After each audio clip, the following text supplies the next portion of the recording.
Hey there, fellas. Welcome back to the next chapter of Unlimited Gacha Anime. Now, things are heating up from here on out because last time around, Light finally made his way to the surface with the single goal of seeking revenge and tracking down his little siblings. And to pull that off, he dives into adventuring life to build his name and snag some intel. Along the way, other folks started rooting for Light hard, seeing it as proof that humans can hold their own against those other races, and Light even bonded with a young crew of adventurers in town. But unfortunately, here enter Kaido, this elf dude who was grinding levels in the dungeon with his sidekick, and now he's gone full rogue hunting humans for experiment. So as the tale picks up, Light's got no clue about any of this. And while Nemumu's yapping nonstop about pushing for Light's rank up at the guild, the clerk hits him with the quest to nab this adventurer slayer, tearing through the dungeon. The guy's hunting only humans, so Light's gut tells him something's off.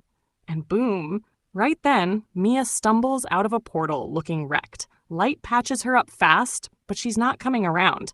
So he dips into her memories to figure out what went down. Flashing back a bit earlier, a squad of human adventurers warns Mia and her group about this killer, targeting only humans in the dungeon, and says they ought to bail out too. That's why her party bolts for the exit, even though trekking at night is risky as hell. But bad luck strikes and they cross paths with Kaido. At first, Kaido and the Dark Elf plays it smooth like they're just chatting about the sitch. Then they drop the mask and go feral.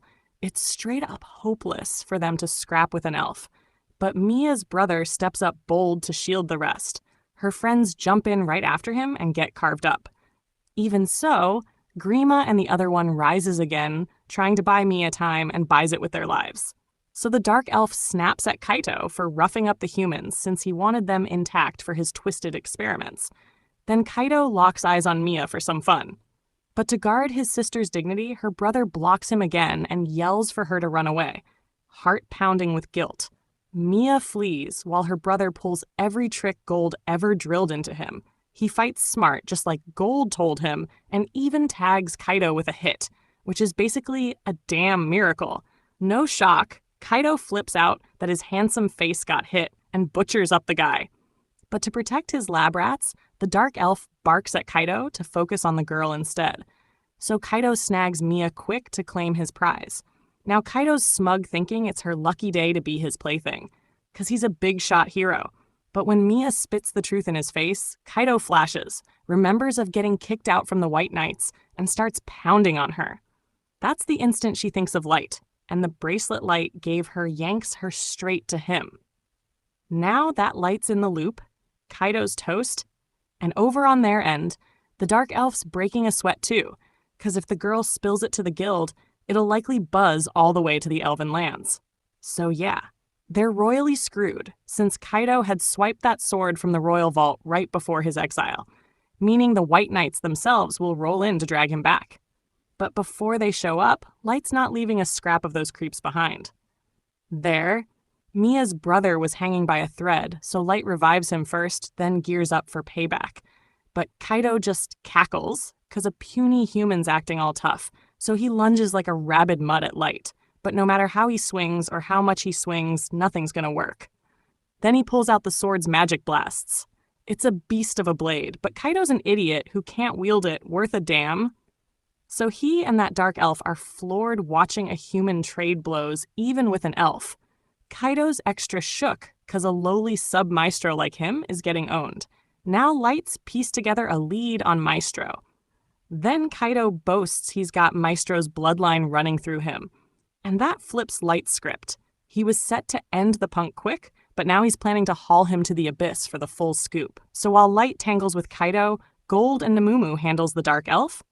Turns out he's some alchemist freak who's been fusing all the humans he's offed into chimeras. Gilbert and Suvelin got twisted into it too, and the Dark Elf's grinning ear to ear like he's pulled off divine miracles by slaughtering and stitching humans into monsters. So the only mercy for those souls is putting them down for good, which means Gold and Nemumu gotta deliver that release. But damn, those things pack regenerating skills, so it's a slog. Total pain in the ass. So Gold and Nemumu unleash half their real powers, and that seals it with Nemumu dropping the killing stroke on Dark Elf. Now it's just Kaido hanging on. Light could squash him easy, but he's dragging it out, savoring the moment. 'Cause that sword's a gem. It's whipping around with magic extensions, all flexible and wild like Wimp. Yet even with that beast in hand, Kaido's landing squat on Light. He soaks every hit like an absolute legend, and finally Kaido cracks out. Light wraps him up, but nah, it's not kill time yet. Sensing the end, Kaido flips to begging mode like a whipped pup, but that ain't flying. Light tells him to man up and swing again. Promises if he nicks him even once, he'll cut him loose. Kaido was throwing the biggest fit about being this maestro-blooded legendary hero earlier. Now where'd that ego vanish to?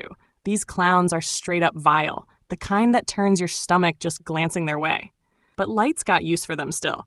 He's kicking himself for not saving those poor kids, so he drags them to the abyss, or more like his own domain. There.